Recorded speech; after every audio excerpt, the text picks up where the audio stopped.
Bienvenue sur Teach. Nous sommes dans une semaine spéciale d'une relation particulière avec les Saintes Écritures. Après avoir répondu à la question « Pourquoi je ne comprends pas la Bible ?», aujourd'hui, on voudrait se dire « Quelle est la meilleure façon de comprendre la Bible ?» Regardez ces gestes. De cette manière, j'ai ouvert la Bible et je l'ai placée juste devant ma bouche. Et c'est de cette manière qu'un jeune homme, un jour, était en train de faire... C'était comme une comédie dans une église. Et ils en parlaient, ils voulaient par ça illustrer un passage biblique. Je m'en souviens très bien parce qu'il a dit, on lui a posé la question, pourquoi tu as tout le temps la Bible devant ta bouche? Il a dit, il est écrit que cette parole de la loi ne s'éloigne pas de ta bouche. C'est pourquoi il a collé tout le temps sur sa bouche. C'était pour rire, mais souvent c'est la façon dont nous lisons, la façon dont nous approchons les Écritures qui détermine pourquoi nous ne la comprenons pas. Beaucoup de gens abandonnent la parole de Dieu aujourd'hui parce qu'ils ne la lisent pas de la bonne manière. Alors, quelle est la meilleure façon de lire la Bible? Donc, let's teach. Grandissons ensemble. Dans Actes des Apôtres, chapitre 17, les versets 11 à 12, voici ce qui est écrit. Ils y trouvèrent des gens à l'esprit plus ouvert que les Juifs de Thessalonique et qui leur témoignèrent des meilleurs sentiments. Ils accueillirent le message de l'Évangile avec beaucoup d'empressement. Chaque jour, ils étudiaient les Écritures pour vérifier si ce qu'on leur disait était conforme à ce qui était écrit. Aussi, beaucoup d'entre eux devinrent croyants. Un bon nombre de Grecs parmi les gens influents de la ville, tant hommes que femmes, acceptèrent également la foi. Ici, Paul est en train de prêcher l'Évangile, le voilà par-ci, par-là, en train de prêcher la parole de Dieu, et il arrive à Thessalonique. Les Juifs qu'il rencontre là-bas ont des réactions très, très bizarres. Et il va de l'autre côté, à Bérée, il trouve ceux qui ont des sentiments nobles, qui écoutent, et j'aime ce que la Bible dit, ils accueillirent le message de l'Évangile avec beaucoup d'empressement. Chaque jour, ils étudiaient les Écritures pour vérifier si ce qu'on leur disait était conforme à ce qui était écrit. Mes amis, le contexte est encore le même. Ils écoutent Paul, ils écoutent Pierre, ils écoutent Paul, ils écoutent Barnabas, ils écoutent les prédicateurs et ils vont quand même, malgré cela, lire à nouveau l'Ancien Testament duquel ils ont tiré ces connaissances pour leur prouver que Jésus est le Messie. Ils vont eux-mêmes étudier. Souvent, on a tendance à placer l'idée de lire la Bible, comprendre les Écritures, d'étudier la Bible. On aime placer ça comme si c'était une façon de ne pas croire au prédicateur, une manière de le tester, de le soupçonner, de nous dire la fausseté. Non. Aller lire la Bible après qu'on ait enseigné à l'Église, ce n'est pas une façon de dire que votre pasteur ne vous enseigne pas bien. Non. C'est un être humain, gloire à Dieu. C'est d'abord dans le but que vous puissiez comprendre personnellement. La Bible dit qu'ils ont déjà reçu l'Évangile avec empressement. Mais malgré ça, ils sont allés lire, ils sont allés étudier eux-mêmes. Des raisons de mémoire. Il m'arrive moi-même ici, sur Teach, de dire une chose pendant que je pense à une autre, de dire un texte pendant que je pense à un autre, de placer un contexte pendant que c'était un autre. Ça existe. Notre mémoire peut nous tromper. Mais aussi, c'est parce que c'est pour que vous puissiez creuser vous-même la vérité. Pas chercher le mensonge qui serait dans le langage de l'enseignant, mais que vous puissiez vous-même vous approcher des vérités que le Seigneur a rendues disponibles pour vous. Eux, ils lisaient les Écritures. Donc, ils ont fait face à des obstacles intellectuels, ils ont déjà résolu ces problèmes-là. Ils pouvaient lire les Écritures. Quand nous allons étudier la Bible, quelle est donc la meilleure façon de lire? Je ne veux pas ici donner des instructions de linguistique, de grammaire, de conjugaison, de lecture. Je vais plutôt placer les choses dans un contexte qui vous permet d'être le plus pratique et le plus pragmatique possible. Alors, à vos marques, prêts, partez. Premièrement, la meilleure façon, l'une des meilleures façons, parce que vous savez, même quand j'ai dit la meilleure façon, ce n'est pas pour en donner qu'une. C'est juste de dire que la meilleure façon de lire la Bible, c'est se poser la question sur la meilleure façon de la lire. Vous avez compris ça. Donc, il ne s'agit pas d'une seule façon, mais c'est l'approche, la réflexion en elle-même. Première chose, lire la Bible selon votre style d'apprentissage. Ouais, ça, c'est important. Nous sommes des êtres humains sur la terre. Il a été clairement prouvé que nous n'apprenons pas les choses de la même manière. La Bible est écrite, mais cela ne fait pas ne fait pas d'elle une chose facile à comprendre et facile à tirer la matière pour nous tous. Dieu qui nous a créés avec des habiletés d'apprentissage, de style d'apprentissage. Nous n'apprenons pas tous les choses de la même manière. C'est pourquoi nous allons à l'école, on ne réussit pas tous dans les mêmes cours, on n'est pas tous fans des mêmes cours. Il y en a ceux qui sont forts dans tout ce qui est linguistique, il y en a tous qui sont forts dans ce qui est mathématique. Ça encore, on serait dans le terrain des différentes formes d'intelligence. Mais rien que dans la façon de percevoir, de recevoir la connaissance. Il y a une information disponible, il y a quelque chose à savoir. Comment on sait? Dans notre tête, il semblerait que nous avons 4 façons, 4 styles d'apprentissage. Et dans ces 4 styles d'apprentissage, nous en avons toujours un qui est primordial, qui est le principal. Et puis le reste vient après. Voici ces 4 styles. Il y a ce qu'on appelle du visuel, puis ce qu'on appelle de l'auditif, puis ce qu'on appelle du kinesthésique et celui qu'on appelle la lecture-écriture. C'est-à-dire de ceux qui lisent, qui apprennent en lisant, en écrivant. Pendant qu'ils en parlent, ils lisent aussi. Il y a des habiletés d'apprentissage visuel. C'est-à-dire on apprend par visualisation, des images, des vidéos, des diagrammes. Il y a des gens qui mettent mieux les informations dans leur tête, qui comprennent mieux ce qu'on leur dit quand on le leur montre. Je me souviens chez nous, une fois, j'ai surpris des sœurs de la famille. Ils étaient là en train de regarder un film dans une langue qu'ils ne parlaient pas. C'était des films d'origine nigériane et c'est des films dont les histoires vraiment mettaient en avant de faits chrétiens. Et ils ne parlaient pas anglais du tout. Mais ils suivaient le film. Ils étaient à fond, captivés avec un silence impérieux. Tout le monde était calme et suivait. Et je me souviens qu'à un moment donné, l'une d'entre elles s'est dit « Ah non, mais ce monsieur, voilà, il est allé l'accuser vraiment. Maintenant, il va tout dire. » Je me dis « Est-ce que tu comprends s'il l'accuse? Dans quelle langue il accuse? Comment tu sais qu'il est en train de dire ce... » Et elle ne comprenait pas la langue. Pourtant, les faits qu'elle a racontés étaient vrais. Elle suit tellement avec ses yeux que ses oreilles comprennent. Il y a comme ça. Nous avons la capacité de percevoir de fois la connaissance rien qu'à travers les yeux. Ces personnes-là sont ce qu'on appelle des personnes qui ont l'habilité, le style d'apprentissage visuel. À travers ce qu'ils regardent, ça entre directement dans leur cerveau. Les yeux leur parlent. Mais il y a aussi les capacités qu'on appelle auditives. Les capacités auditives, c'est apprendre par l'écoute. Discussion, conférence, ce genre de personnes, ce qu'ils entendent leur suffit pour visualiser. Il ne faut pas seulement regarder, il faut entendre. Vous voyez quelqu'un qui est en train de regarder une vidéo dans laquelle on ne dit rien, mais sur les plateformes, vous voyez TikTok ou quoi que ce soit, il y a une vidéo sur laquelle on dit rien, on a mis un texte que les gens ont pu lire seulement. Mais on met quand même une musique de fond. Pourquoi?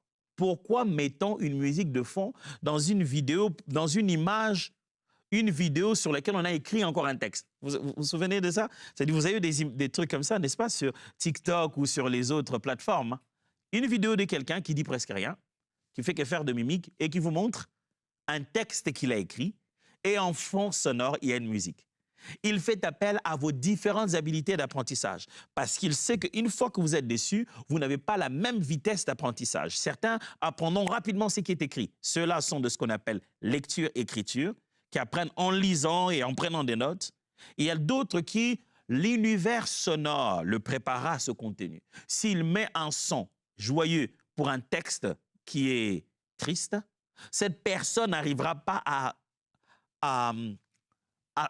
correspondre sa sensation avec sa lecture. Il y aura une contradiction. Quand ça va être quelque chose de triste, déjà la musique va triste parce que cette personne écoute d'abord ce qu'elle perçoit comme connaissance. Mais après, il n'y a pas que ceux qui sont visuels, auditifs ou ceux qui sont lecture-écriture. Il y a aussi ce qu'on appelle des kinesthésiques, que je venais de dire tout à l'heure, qui apprennent par l'action et l'expérience physique, parce qu'ils touchent eux-mêmes, parce qu'eux-mêmes participent. Ils apprennent parce qu'eux-mêmes y ont touché. Eux-mêmes ont expérimenté cela. Le contact physique est important pour eux. L'expérience, le parcours, participer à l'information qu'ils absorbent leur permet de mieux maîtriser ça dans la tête. Mes amis, on est en train de parler de quelque chose de sérieux ici. Il s'agit de la parole de Dieu. Qu'on veut que ça reste dans notre tête et ça aille dans nos cœurs et que ça demeure dans notre homme intérieur. Donc, nos habiletés d'apprentissage ici, nos styles d'apprentissage sont à prendre en compte. Si on veut, si on se pose la question d'une information qu'on doit avoir, d'une matière qu'on doit prendre à l'université, on veut bien maîtriser ça. C'est pourquoi on met en valeur nos styles d'apprentissage. À combien plus forte raison en est-il de comprendre les Saintes Écritures? Ou du moins, au niveau humain, avant que le Saint-Esprit ne fasse son œuvre, son travail avec ce que nous aurons perçu, avec ce que nous aurons tiré, reçu. Alors, vous êtes auditif, apprenez en écoutant. Vous êtes visuel, apprenez en regardant. Vous êtes kinesthésique, apprenez en exprimant le mouvement. Vous êtes lecture, écriture, apprenez en prenant des notes. Ça signifie quoi, pasteur? Ça signifie que quand vous vous rendez compte que les informations les plus faciles, vous retenez mieux les choses parce que vous les écoutez, eh bien, je vous proposerai de beaucoup écouter votre Bible avant de la lire. Ou même après avoir lu votre Bible, il est encore mieux, après l'avoir lu, écoutez-la. Si vous êtes alors visuel, je vous suggérerais, après avoir lu votre Bible, regardez-en une vidéo. Pas des vidéos à la manière inventée à la hollywoodienne où on essaie de changer de script, de gonfler les choses. Lisez, visualisez des vidéos de films qui parlent de ça essentiellement. Quand vous pensez que vous êtes kinesthésique, imaginez et contextualisez les mouvements. Ne vous dites pas seulement Abraham s'en alla. Il est de fois peut-être important que pendant votre lecture, vous fassiez des 100 pas ou que vous soyez en mouvement. Quelque chose de votre déplacement physique contribue à la manière de retenir ces informations. Vous êtes alors lecture, écriture.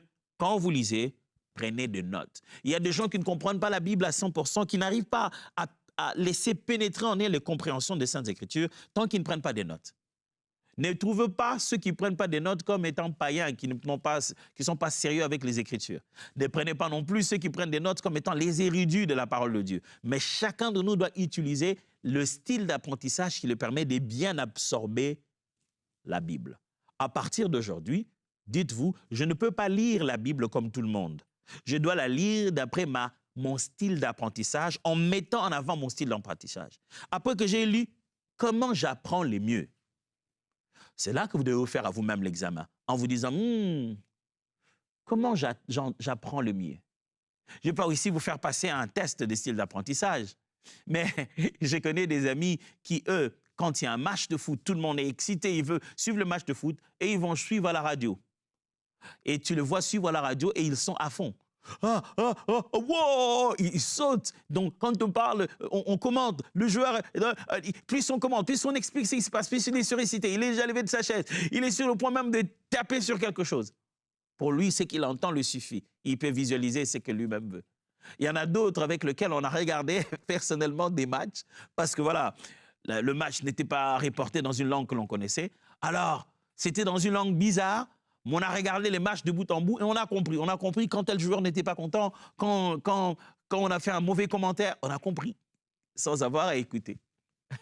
Il y en a d'autres, vous allez tout dire du foot. Pour le comprendre, s'il veut vraiment bien entrer dans ce match, il doit s'habiller en vareuse, il doit lui-même s'identifier à eux, il doit être en mouvement.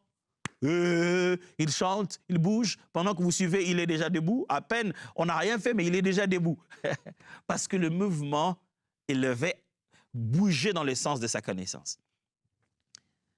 C'est vrai que les lectures, écritures, pour pouvoir suivre les matchs, je ne sais pas comment ils font, mais vous verrez qu'ils seront très attentifs en vous disant « Non, mais on a écrit d'ici 15 minutes, le match va finir. » Il est sensible à ce qui est écrit.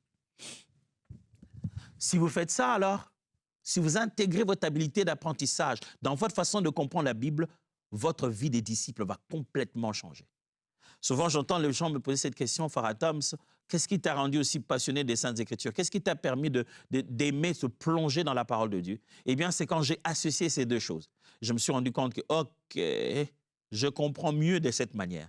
Je dois, chaque fois que je veux connaître les choses de Dieu, je dois mettre ça dans ma tête de toutes les 4 manières. Je vous montrerai, je vous ai déjà montré ici, pourquoi pas la prochaine fois, je vous montrerai mes notes, comment j'écris mes études bibliques. Je réimprime ma Bible, je hachire à gauche et à droite, je fais ce qu'il y a à faire. Mais après ça, j'écoute ces textes bibliques. Et puis, je vais suivre une vidéo pour ça. Je mets tout de mon côté. Et quand je fais mes études et mes temps de réflexion, je suis debout, en train de marcher à gauche, à droite. Je mets toutes sortes d'habilités d'apprentissage à ma disposition pour que l'information et les vérités aillent s'asseoir au fond de nous. OK, ça, c'était que le premier point. Hein? Deuxième point, quelle est la meilleure façon de lire la Bible? Deuxième point, selon votre emploi du temps. Ah, ça, vous n'avez pas vu venir, hein?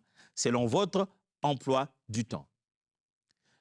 Pasteur, comment je peux bien lire la Bible? Eh bien, l'une des réponses est, est-ce que vous avez le temps? À quel moment avez-vous le temps? Ce n'est pas nécessairement commencer par Jean ou Genèse ou Apocalypse. C'est à quel moment vous le faites.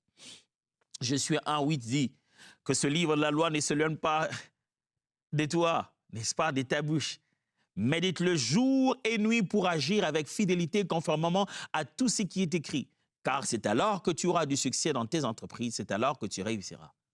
Ici, la Bible dit, médite ce livre jour et nuit. C'est vrai que l'expression ici pour jour et nuit veut dire à tout moment, veut dire à chaque instant. Mais dans toutes les versions, quand vous le voyez être traduit, les deux mots sont là, jour et nuit. Jour et nuit. Une façon de dire matin et soir. Ça veut dire à tout moment propice. À tout bon moment, lisez la Bible. Mettez un moment de côté pour lire la Bible.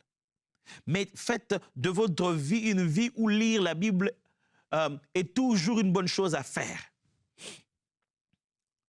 Nous avons des capacités d'apprentissage qui sont liées à notre temps. Il semblerait que l'être humain n'apprend pas de la même manière au même moment.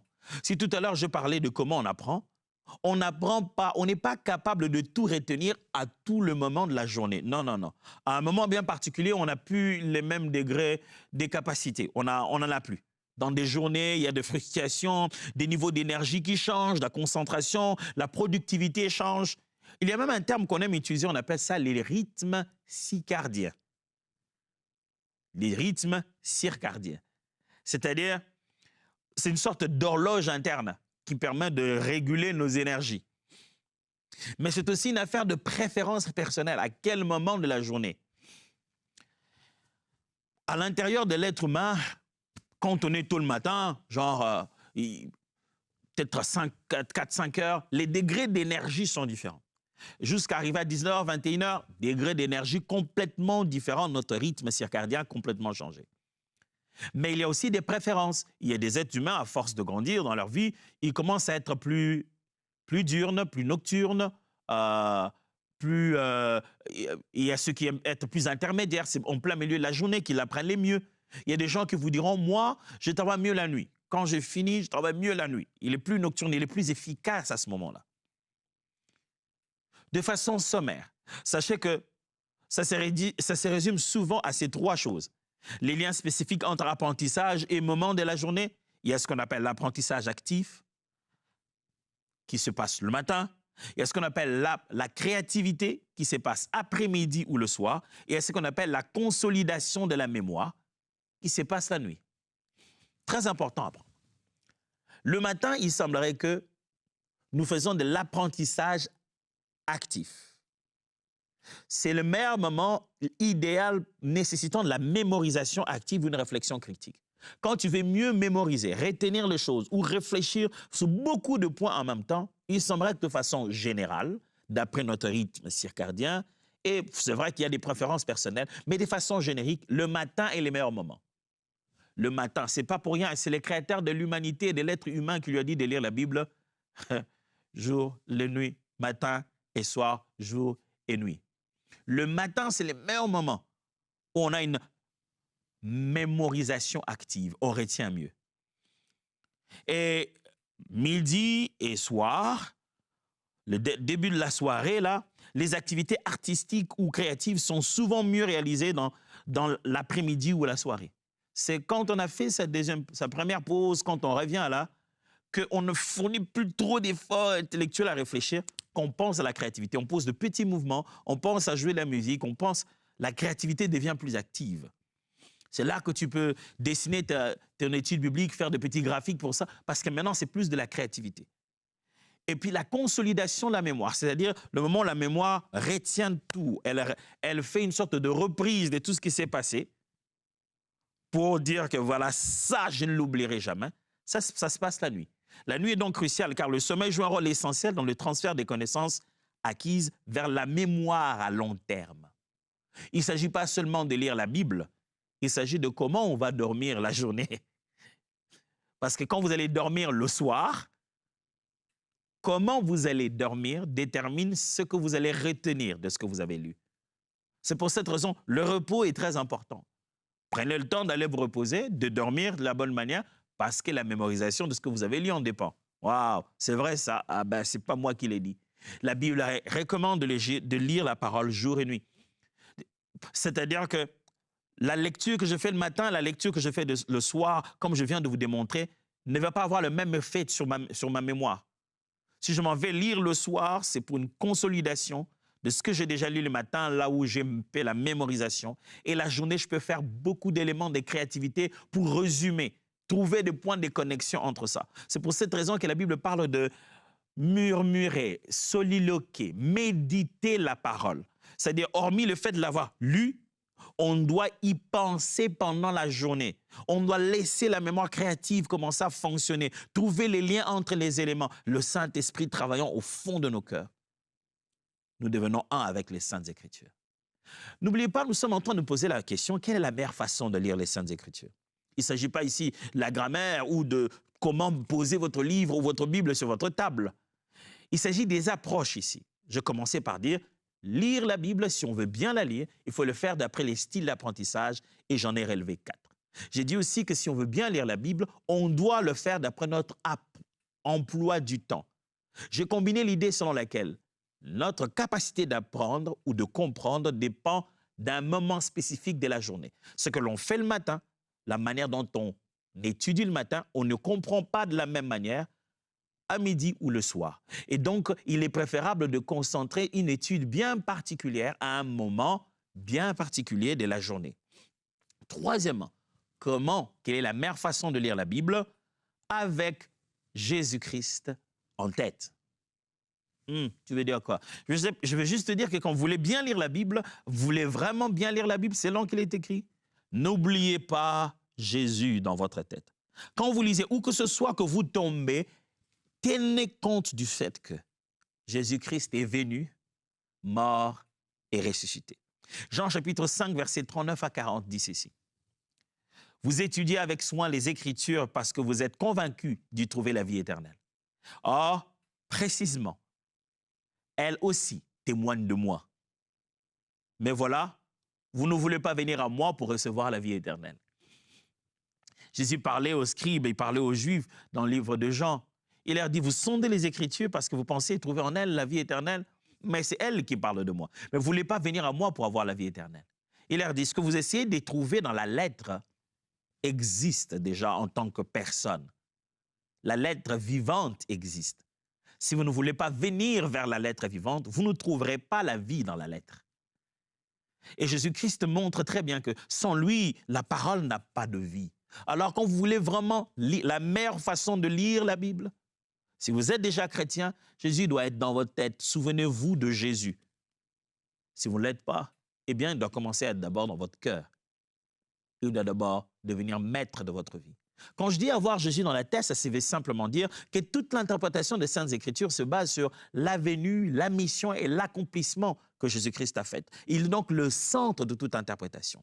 Romains chapitre 10, verset 4 dit « La loi devait conduire vers celui qui en est l'accomplissement, le Messie. Maintenant que le Christ a paru, le rôle de la loi a pris fin. À présent, la justice est donnée à tous ceux qui placent leur confiance en lui. » La Bible dit bien, la loi devait conduire vers celui qui en est l'accomplissement, à savoir Christ. Et quand Christ est apparu, le sort de la loi a complètement changé. Alors, vous ne pouvez pas lire ceci en oubliant que l'Ancien Testament menait à l'accomplissement de l'arrivée de la personne de Jésus-Christ. Vous ne pouvez pas lire tous ces livres en oubliant que c'est quelqu'un qui devait venir. Ces Écritures parlaient de la parole faite chair. Alors, vous voulez bien lire la Bible, ayez Jésus-Christ en tête. Vous voulez lire la Bible, ayez Jésus-Christ dans le cœur. Et enfin, comment mieux lire la Bible? Quelle est la meilleure façon d'aborder les Saintes Écritures? Après que je vous ai parlé de tenir compte de vos habilités d'apprentissage, de tenir compte de quel moment vous apprenez et à quel moment il faut lire, et je vous ai demandé de tenir compte de la personne de Christ. Christ comme l'accomplissement de la loi, le début de la grâce. Christ comme parole faite chair, source de la vie éternelle, que tout le monde cherche dans la parole. Eh bien, la quatrième des choses, pour bien lire la Bible, il faut le lire dans le but d'obéir. N'allez pas lire les Saintes Écritures pour y chercher une façon juste de vous défendre ou un texte pour justifier une chose sur les réseaux sociaux parce qu'on vous a posé des questions. N'allez pas lire la Bible juste pour flageller les autres avec les Écritures qui les condamneraient mieux ou pour vous armer en vue de vous défendre dans les conversations avec les amis qui pour vous sont un peu trop religieux. Allez lire la Bible parce que vous voulez entendre Dieu vous parler avec autorité. Pas parce que vous allez débattre avec lui, mais parce qu'il va parler avec autorité. Et votre cœur va dire, oui, me voici Seigneur, fais de moi ce que tu veux. Jacques chapitre 1, versets 21 à 22 dit ceci.